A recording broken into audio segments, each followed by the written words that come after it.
The subject of our series this week is a woman who saw her story turned into a book and a movie. In 1986, actress Susan Sarandon starred in that movie. A book followed in 1999. But it is a relatively obscure, untold story about American nurses in World War II captured overseas and held as prisoners for years.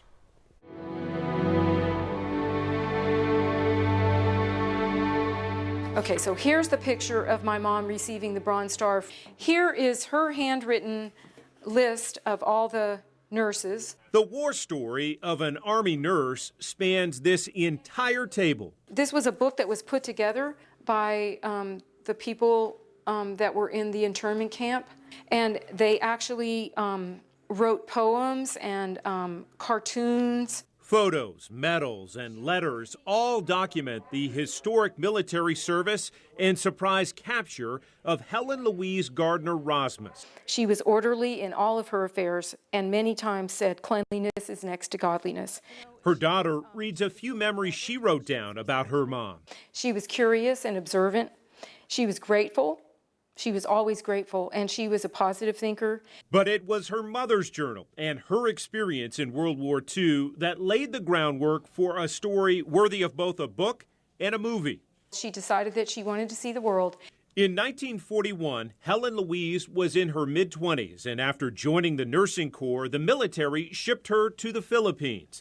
The first few months on those islands in the Pacific took on a country club-like lifestyle. Our group of nurses was small, at the most 12. What a life. We worked half days and were almost overrun with parties. But following the attack on Pearl Harbor, the Philippines also became a key Japanese target after dodging months of bombing raids and a foiled escape aboard a plane that crashed. The young nurse became a prisoner, captured by Japanese troops. The surrender came, and I'll never forget the flying of the white flag.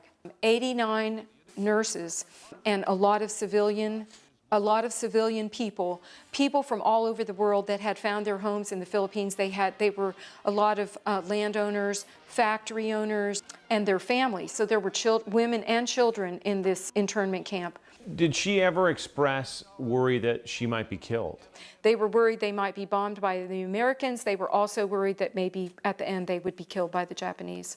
Her fragile paper diary documents daily life during 34 months, almost 3 years of captivity. Very busy with sewing, knitting, and reading. No meat. I'm back to fish and rice. No sugar. Things are going from bad to worse. And mail from mother, oh, what a thrill. And here's all the letters that she got from them, and a lot of them were censored.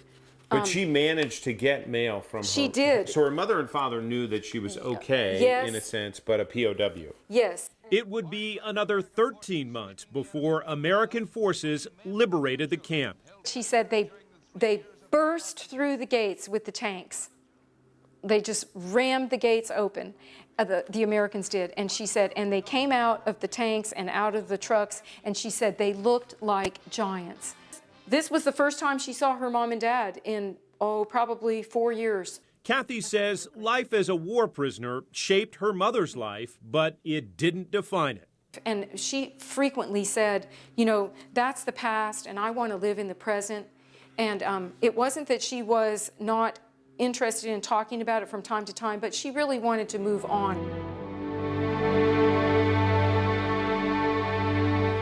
Helen Louise died in 2004, 1 month shy of her 90th birthday. We will have links to the We Band of Angels book and the movie Women of Valor, released in 1986, that document her story and the story of her fellow prisoners in the service and sacrifice section of our website, WBIR.com.